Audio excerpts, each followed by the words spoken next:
Hello, and welcome to the next module that we're going to be talking about today. This is going to be a relatively brief one, but it's talking about something that is indeed important. What's important is the tool of Jim Crow, the tools, or the tool of Jim Crow. There was one main tool that was expressed in different ways, and you're about to learn about it. So, once again, with no further ado, let us move on into our presentation. The tool of Jim Crow. Here you go. What was it? Disenfranchisement. You say, Mr. Stevens, what does disenfranchisement mean? Well, it's the opposite of enfranchisement with the dis part. And what does enfranchisement mean? It means to give someone or a group of people the right to vote. So disenfranchisement, quite simply, as you see there, means to take away that right to vote. All right. What are the ways that they did it? Well, one way is politicians campaigned on it. This is a little bit strange because you see this is a no Negro as in African American equality, but it's from Ohio in 1867. So it's during that Reconstruction branching into Jim Crow time period, but this is an example, and it was worse, of course, in southern states, that politicians would eventually campaign on how anti-equal rights they could be. So some people would say, we're not going to give them equal rights, we're not going to give them the right to vote. Which, well, the Constitution had spoken about that. Remember, which amendment was it? Free men vote, 13th, 14th, 15th Amendment? Okay. Well, here's one of the ways that you would take away the right to vote. And, well, it's a voting place. You can see there's two different lines. One for the white men, one for the African American men. And you notice that the man that is watching the window, which the African American men can come up to vote, they can't walk in like the white people can. They just have to go up to this door. You can see the man, and you see a sign of what his attitude is. You look at his attitude, his expression. Does he want them to vote?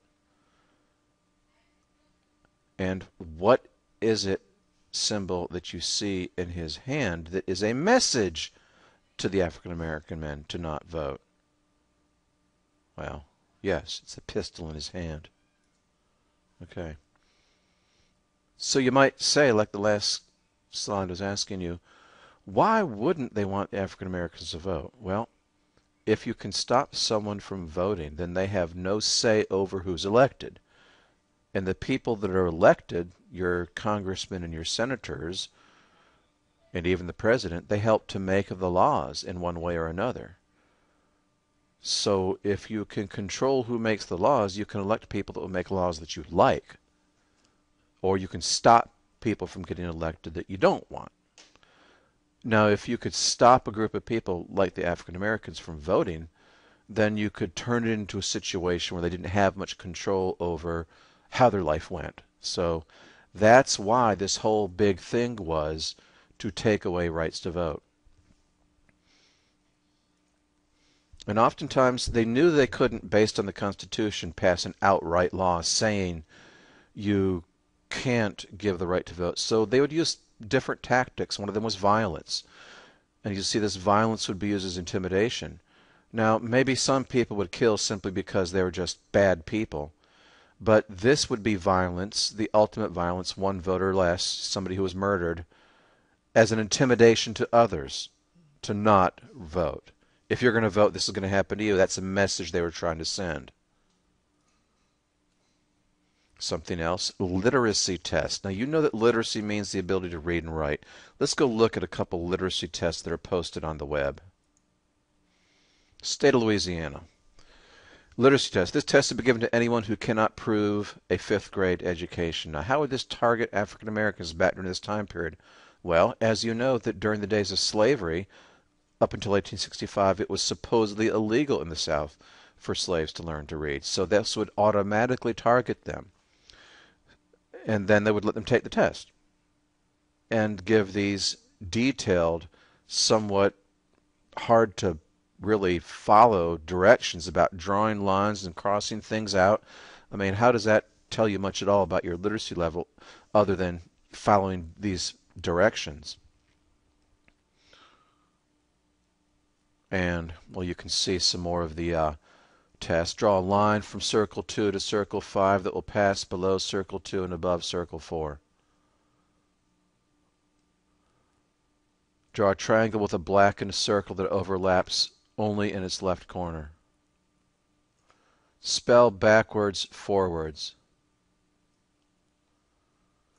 Print the word vote upside down but in the correct order.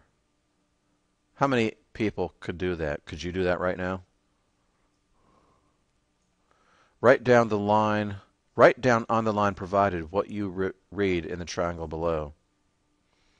Do you have enough room to do that? Would they disqualify you if you couldn't fit it in that spot? You get down to 30 questions.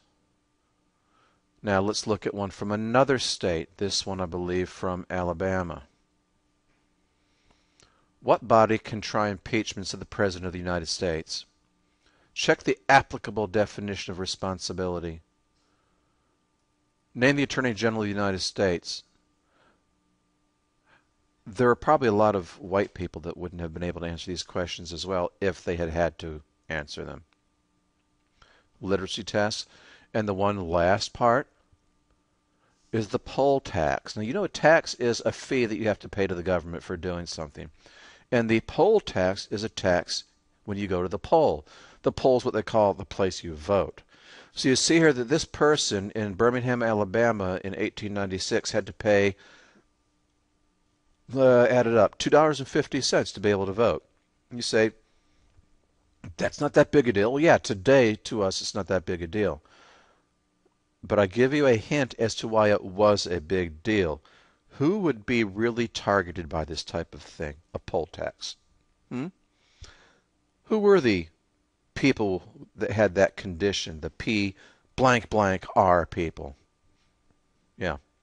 Targeting people for eliminating the right to vote, because if they don't vote, they don't have a say in the government, and it's easier for you to control them. So again, thank you for coming and watching this video, and I hope that you learned something a little bit extra. Goodbye.